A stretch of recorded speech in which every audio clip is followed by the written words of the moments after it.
We are continuing the secondary structure of proteins in this module again कि यहाँ पे हम अल्फ़ा, पहले हमने अल्फ़ा और बीटा प्लेटेड शीट्स को, अल्फ़ा कन्फिग्रेशन और बीटा प्लेटेड शीट्स दोनों को डिफ़ाइन किया। यहाँ पे हम देखेंगे जो रेगुलर स्ट्रक्चर है अल्फ़ा जो है अल्फ़ा हेलिक्स और बीटा प्लेटेड शीट्स, उसके अलावा भी कुछ इरेगुलर स्ट्रक्चर्स हैं जो मोस्टली प्रेजेंट होते हैं बीटा प्लेटेड शीट्स को आपस में जोड़ने के लिए।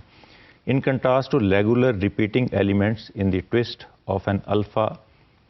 helix or a pleat of a beta sheets, bends, loops and turns are non-regular secondary structure कि ये non-regular हैं, regularly present नहीं होते, लेकिन जहाँ पे भी जोड़ना है बीटा प्लेटेड शीट्स को तो वहाँ पे हमने देखा था कि हेयर पिन टाइप या कोई लॉन्ग स्ट्रक्चर अवेलेबल होना चाहिए जो उनको आपस में जोड़ दे। So these are the non-regular secondary structures that do not have a repeating elements कि ये उसी तरह के elements वहाँ पे भी repeat नहीं होते। Beta bands are short regions usually involving 4 successive amino acid residues. They often connect strands of anti-parallel beta sheets कि हमने देखा है कि अगर छोटा सा टर्न बनना है कहीं पे जिसको हम बीटा टर्न बोल देते हैं जो कि 2 अमीनो एसिड चेन्स को आपस में मिलाएगा, जो 2 पॉलीपेप्टाइड चेन्स को मिलाएगा, तो ये इनको और ये स्पेशली जो बीटा टर्न है ये बनता है जहाँ पे एंटी पैरेलल चेन्स हैं। तो ये 4 अमीनो एसिड्स जो हैं जिस तरह वी कैन सी 1, 2, 3 और 4, ये टर्न के अंदर ये 4 अमीनो एसिड्स ही आते हैं जो इसको बीटा टर्न की फॉर्म में दे देंगे और ये रूटीन में एंटी पैरेलल स्ट्रक्चर्स को जो एक बीटा प्लेटेड शीट्स को दूसरी को के साथ मिला रहा है वहाँ पे ये बीटा बैंड्स बन जाते हैं। But these are the not regular structures and not repeating. Beta band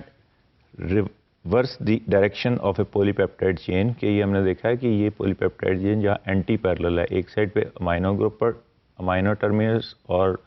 carboxy terminus चल रहा है जबकि दूसरी स्ट्रैंड में कार्बोक्सी और अमाइनो चल रहा है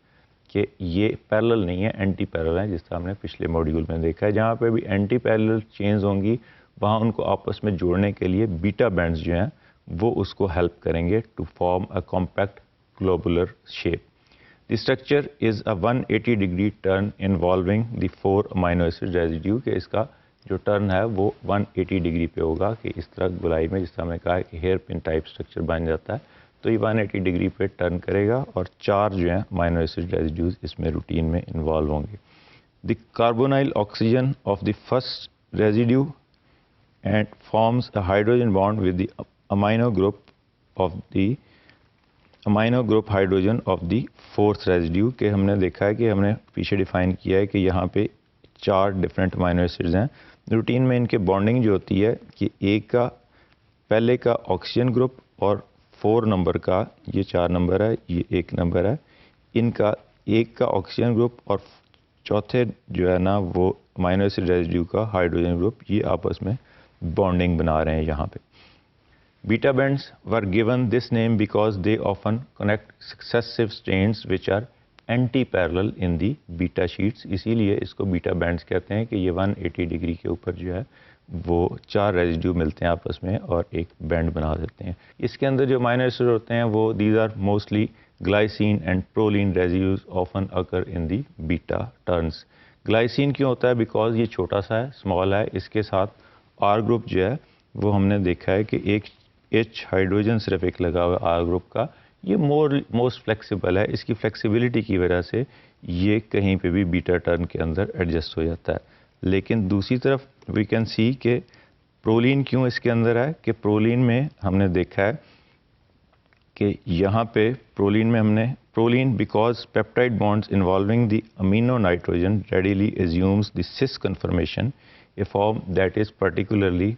amenable to a tight turn कि जहाँ पे टर्न होना है, हमने पहले भी देखा था किंकिंग होनी है वहाँ पे प्रोलीन होता है, तो यहाँ किंक बन रहा है, टाइट टर्न बन रहा है, वहाँ पे ये बॉन्ड जो है नाइट्रोजन और कार्बन के दरमियान जिसको हम अमीनो नाइट्रोजन भी बोलते हैं, ये बॉन्ड जो है ये क्योंकि ये इस रिंग के साथ अटैच है इसलिए ये बॉन्ड फ्लेक्सिबल नहीं है, तो ये एक पर्टिकुलर किंक वहाँ पे देता है जो इसको बीटा टर्न फॉर्मेशन में इसकी जो है ना हेल्प करता है।